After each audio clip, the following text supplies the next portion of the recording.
Hello and welcome to this video on establishing a lean contracts process.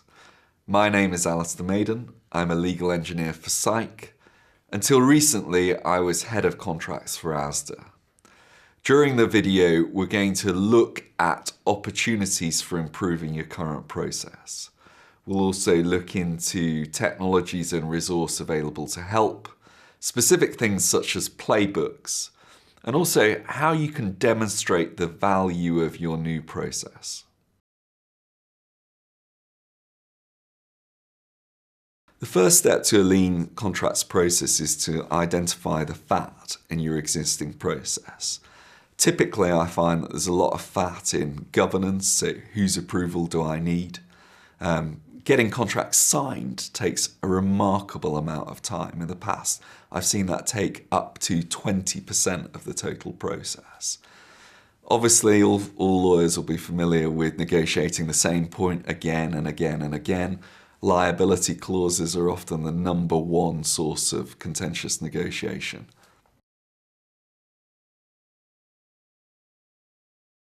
In terms of technology that's available to help, most of you will have heard of AI technologies such as Kira and Raven, which I think in the future are going to be game changers.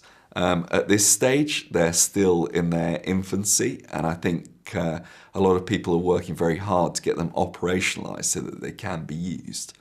I've seen some examples of where they've been used to really good effect. I think if you have a narrow, quite linear question, such as I need to identify whether my commercial contracts contain data processing clauses in readiness for GDPR, or you might want to identify which of your contracts have resourcing issues because you're worried about European resource post-Brexit.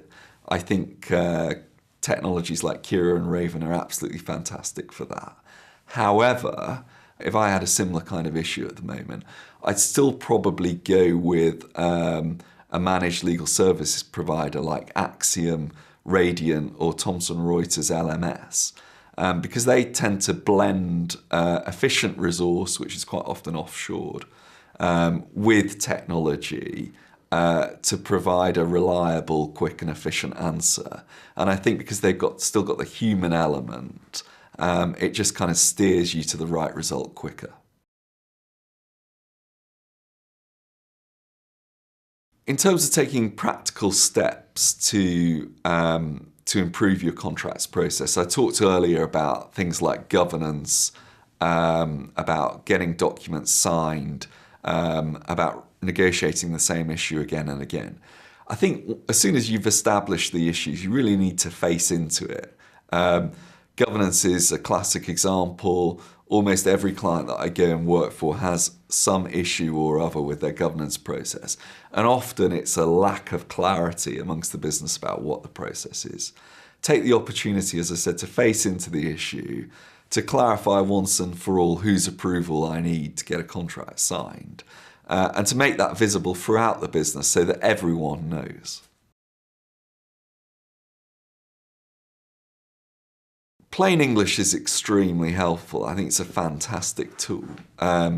Lawyers often aren't keen on it because they think it creates uncertainty. But from my perspective, the benefits far outweigh the negatives.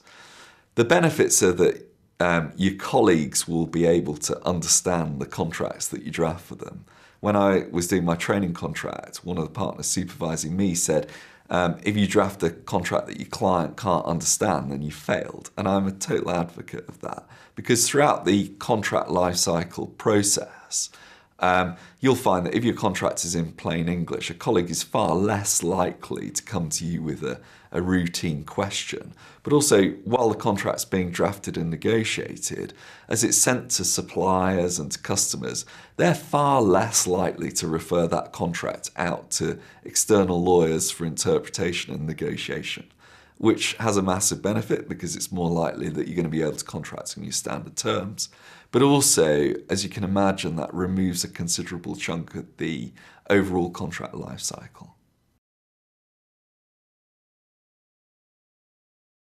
Playbooks are a fantastic tool to capture corporate memory. Throughout my career, I've been frustrated when a colleague who's an expert in a certain area has left the business and all of their experience of handling the contracts that they were responsible for leaves with them. With a playbook, you can capture the benefit of that experience, but also you can work together as a legal team and with your senior commercial stakeholders to establish the company's position on all of the frequently negotiated issues that come up again and again. That can be really helpful down the line. First of all, as a massive time saver because you don't have to reinvent the wheel every time the issue comes up, but also in terms of getting your commercial colleagues to buy into the position that you're adopting in negotiations. Throughout my career, usually the most difficult thing in a negotiation is not the arguments being presented by the other side. It's the arguments being presented by my own colleagues as to why I'm being unreasonable. So if that colleague's manager or director has actually helped you come up with that position in the first place, it's a great help in terms of persuading your colleagues and bringing them on board with your positions.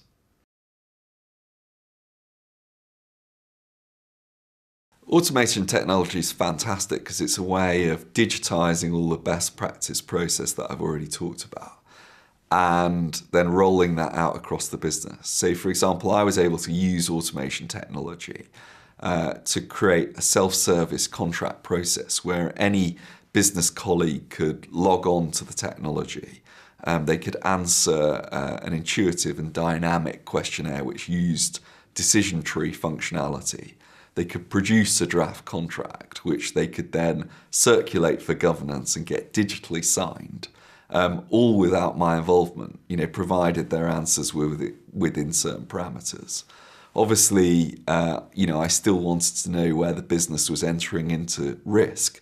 So I was able to configure risk triggers, which alerted me when a colleague wanted to do something that I might consider risky. So, for example, an exclusive contract or a long-term contract.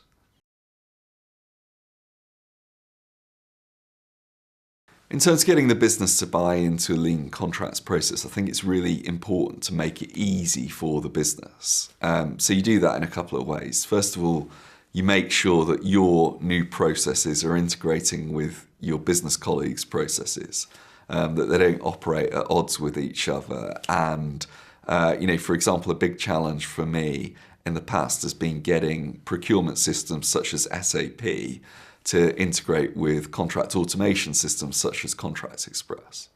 I'd also recommend that you don't push your process on colleagues, that you make it at first at least optional, so they can either go through the traditional old-fashioned legal methodology where things take a long time, or they can use the seamlessly automated process where they can get their contract very quickly. You'll find that most colleagues will choose the latter. And then finally, I think it's really important to give colleagues everything they need so that they have no excuses to follow the process. So, make the contract automation system easily available to them. Give them on your intranet and FAQs for frequently requested advice. Make sure that they can very easily get hold of an NDA if they need to. All of those things are really helpful. I actually used e-learning technology to design a really simple e-learning tutorial, which every new colleague that we brought on board had to go through. And it was basically how we do contracts. And I found that was really useful just to give them a top-line overview of how we worked.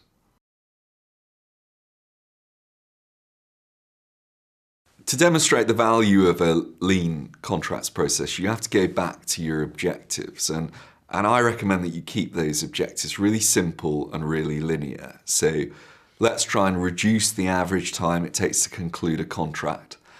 Let's try and increase the amount of spend or revenue which is covered by a contract. Let's try and reduce our overall spend on contracts, including our internal team, our external team, etc., etc.